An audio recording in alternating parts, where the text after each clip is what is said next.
And welcome back to Trip to the Mound. We are the iBaseballChannel podcast. Roy Giovanoni and Mike Lacoste just got done talking about our ALCS action, and now we are bringing it a little closer to home. You know, there were some wilds going on in St. Louis this past weekend. We had one win for the Cards, one for the Giants, so we're all even heading back to the Bay now. It's pretty interesting stuff. Yeah.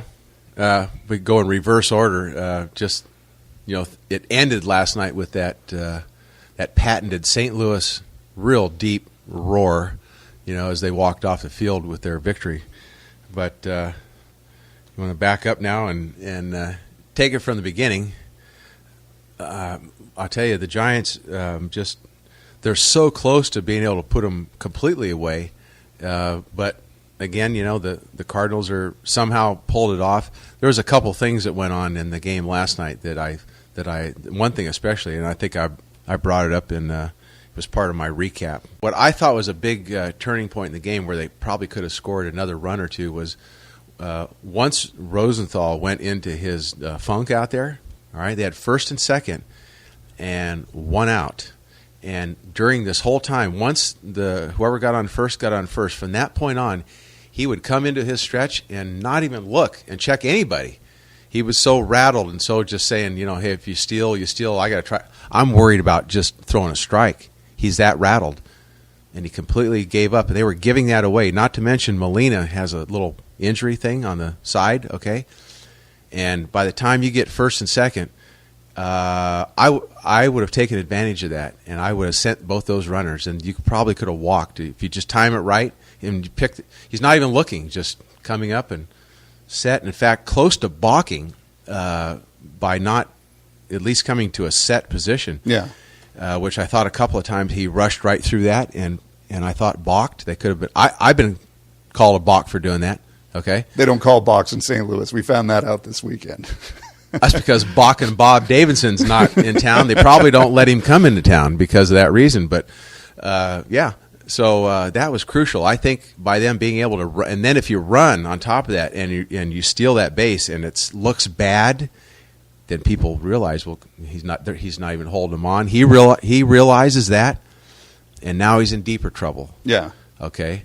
And I thought the Giants could have got another run out of that if they would have taken advantage of that situation. And what you're saying about Rosenthal definitely goes into a pattern. I mean, again, he's allowed a base runner in each of his 4 outings over the postseason so far, 5 2/3 innings, 2 earned runs, 7 hits, 3 walks, 5 Ks. He got a little bit of everything in there, but I think the one pattern you can definitely take from that is he's definitely erratic, and so that's something that you could see it in his pitches. Now, is there something mechanically that you see within what he's doing? Not really, not that bad. It just seems like he's a guy that, for whatever reason, he can't get close to that release point, and get to it. Close to it every time. Yeah. You think about it, Roy. He threw some pitches last night, and the one that we all saw that was just I want to say I called, but I'm sitting there thinking because we've watched games together, and how many times have you heard me make the comment or kind of yell out, throw it to the backstop, right?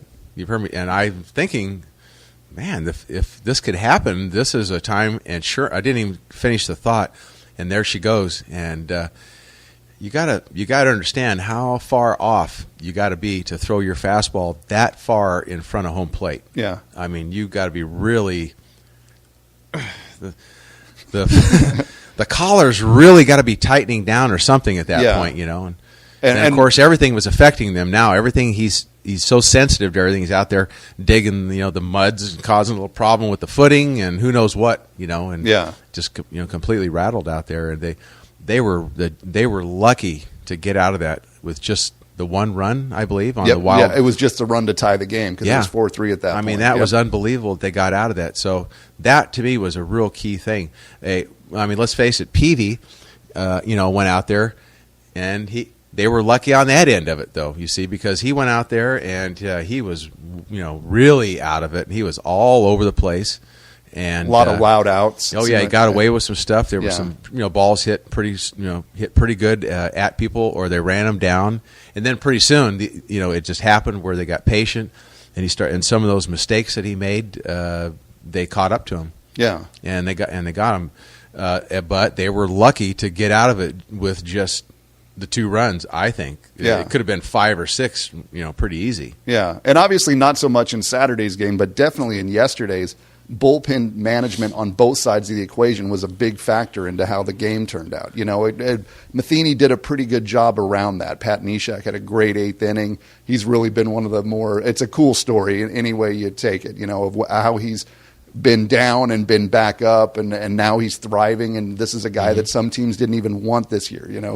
He'd been in that position where a guy was given – a non-guaranteed invite to spring training on some teams. And so I have had that happen to me on a couple of occasions. I have. And again, to see where he's at, and he's got that unusual delivery to him, again, where it looks like it's coming low, but then as they kind of freeze frame it, he's got a little bit more on top of it than it really looks like.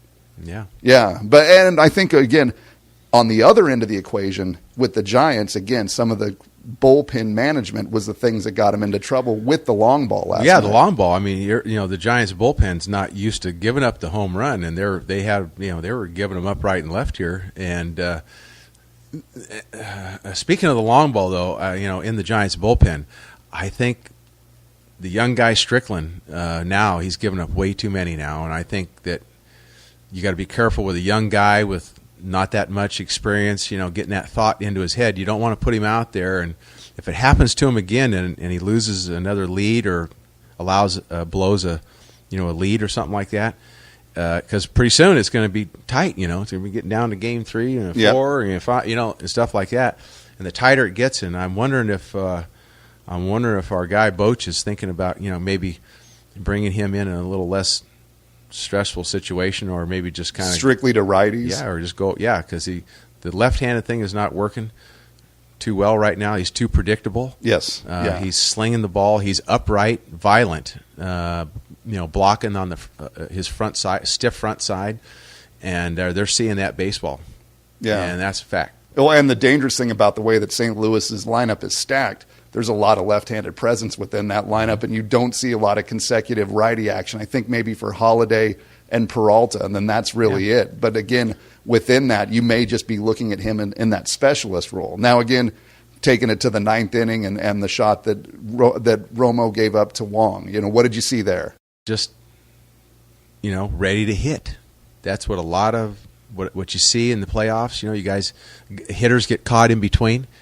And I think the guys that you see right now that are having a lot of success are guys that are ready to hit that first pitch because, like I said, the pitchers are really trying to keep that ball out of the heart of the plate. And sometimes that first pitch, they kind of give in a little bit and just to get ahead. And if you're ready for it, that's the danger of. And he threw just a little what we call a little nickel slider in there to get ahead and see you later. Yeah. And see, that's the thing with St. Louis now is some of the guys that normally don't hit home runs for them are hitting home runs, whereas Holiday and guys like that are not. So they're balancing it out, and they're doing things to the Giants bullpen that have not been happening to them, and so it's created a really good. I think it's good. Yeah, I like. I don't want to see sweep right now.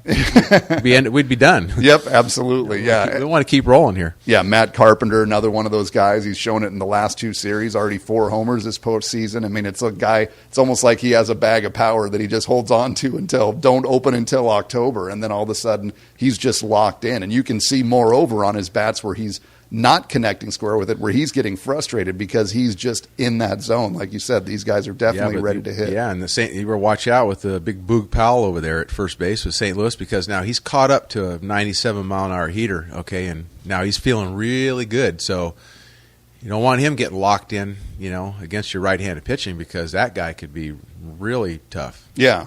Well, he's got some tremendous power. You saw where that ball landed, by the way, didn't you? I think I did. It was shot out there pretty quick. I mean, that was way up there. Yes, it was. Yeah. Now that's what happens when 97 or 98 meets 97, 98, whatever, 100 mile an hour. Yep. Yeah. Yeah. Now, again, on the Giants side of the equation, again, like you said, the Cardinals have been producing in these unexpected ways, and I think the same thing can be said about the Giants. Brandon Belt, Travis Ishikawa, these have been some of the guys that have been the run producers for them at this point again. But where you're not seeing it is from this heart of the lineup. And like we talked earlier in a couple of podcasts about the 4 Ps, Posey, Pence, Panic, and Pablo. There's only 1 RBI between all 4 of these guys. And that's a biggie. It's also a lack of extra base hits going on. Yeah. Yeah, they have guys that are really struggling. When you watch them, but then they got somehow they'll bunch a couple of hits together, and they make some stuff happen. Yeah, well, and again, that's Pablo's been the guy that's had a couple of doubles, and Belt and Ishikawa have been driving him in. Yeah, Ishikawa. I mean, look at the balls he's hit. You can just throw them farther. Yeah, some of these balls are just barely. He's going to take them, but boy.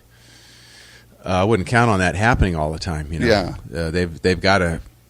Everybody across the board, needs to kind of pick it up a little bit. If they're gonna, but as long as they keep the good pitching, getting the good pitching, and it keeps them in there. They were in that game until the last swing of the bat.